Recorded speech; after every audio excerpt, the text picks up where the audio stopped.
Do you have a live course that just went amazing and now you want to make it on demand, but you think you can just press record? That does not make a good course. I'm Dr. Katrina Mitchum, and I've been designing and redesigning courses online since 2009, and that is the exact kind of course that I talked about in my previous video that made me start this business in the first place. So, I get it. It feels easy. It went well, and it feels like something that you can just press record, maybe do some editing. You know you've already taught this. You know that it works well. And so it feels efficient. You're not having to create things from scratch. The content's the same, so shouldn't the results be, right?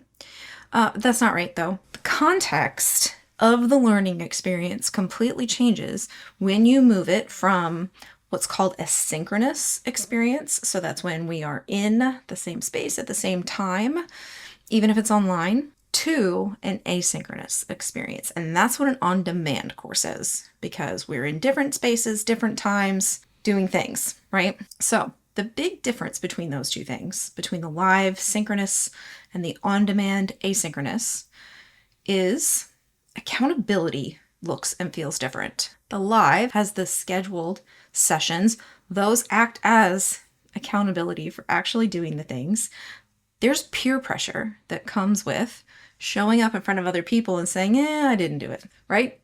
A lot of people don't like to do that. That's why accountability groups even exist. There's also an instructor presence that doesn't just replicate when you press record, right? You can build that into an on-demand in other ways, but it happens differently when you're live because you can respond to the people in front of you. And that's the difference.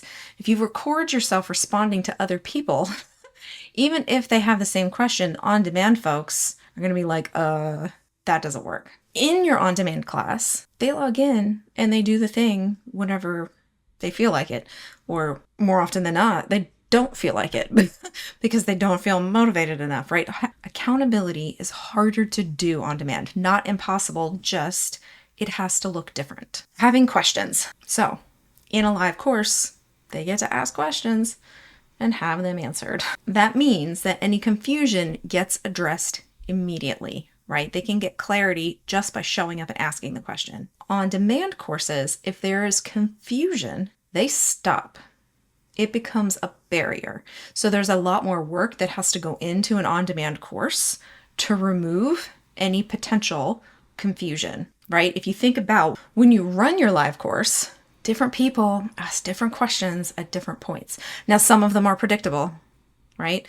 Those are things we can pull and start addressing in an on-demand class, but we also have to build in things that take into consideration the questions you didn't think of. There's also a difference in the energy and momentum and motivation working through these two different types of courses. In a live one, you've got the group dynamics, right? You get energy from the group, from the people that you're going through it with. It is a shared experience. And that community piece offers a lot for continuing to do the work, for continuing to show up, for making progress on reaching that goal. On demand can feel isolating. Oftentimes, they're doing it by themselves. This is exactly why mine is a membership. And it can become really easy to make it not a priority, right? And sometimes that's totally legit. But sometimes it's because it feels isolating to do all this work without any kind of like human interaction, right?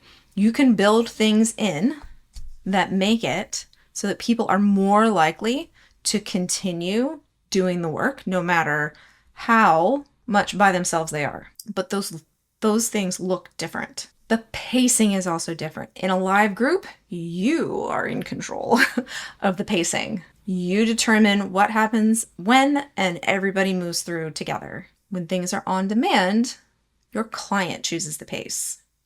That has a big impact on the way that you design the experience, because you can't assume that the things that they did last week were actually done last week. It might be a month. A month might go by since they did that last activity and they finally have time again and they're in there. And if it hasn't been designed for them to be able to do that, it's harder to pick it back up. Okay, so why this matters for the way that you design the course and why you can't just take your recordings and put them in a platform. On-demand needs clear wayfinding is what I've been calling it. So making it easy to find their way through the course into the places and spaces that they need. They need more explicit instructions. They need built-in accountability measures, and they need you to anticipate confusion points. You can't rely on things like, well, I'll just explain it when someone asks, because they sometimes don't have the opportunity to ask. In my own course, I've got the comment box turned on so I can see when there's questions and I can go in and answer them. But some platforms don't have that built in. And even so, a lot of people don't like to ask questions when it's in such a permanent form, right? Asking questions in a live video can feel less intimidating than asking them on a chat board when somebody knows who you are. The things that worked live worked in part because you were managing them. In an on-demand course, there's more self-management of things happening. And that is a really big difference in how you design an experience. You have to design the experience for you not being there. So the kinds of things that need to change are adding transitions and connections that maybe you said out loud but didn't record, or that maybe you could see from the people in the room that they got it. And so you didn't elaborate.